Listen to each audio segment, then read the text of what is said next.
If the Delta Force app keeps crashing on your Android or iOS device, try the following steps to fix the issue. Restart your phone. A simple reboot can help clear temporary bugs or memory problems. Check if there is an update available for the app. Open the Google Play Store or App Store, search for Delta Force and install the latest version.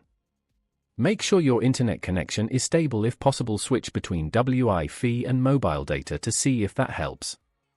On Android, you can also clear the app cache. Go to Settings, then Apps, find Delta Force and tap on Storage. There you can choose Clear Cache. If that does not work, you can also try Clear Data, but be aware this may delete your saved progress if it is not backed up to the cloud. If nothing works, uninstall and reinstall the app. A fresh install can fix corrupted files or failed updates.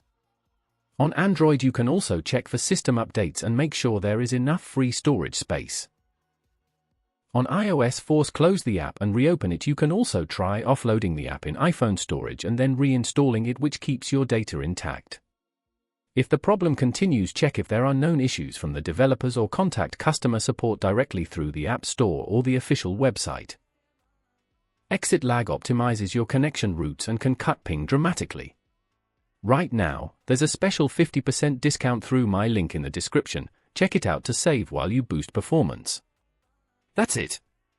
Enjoy smoother gameplay, and remember to like and subscribe for more tips.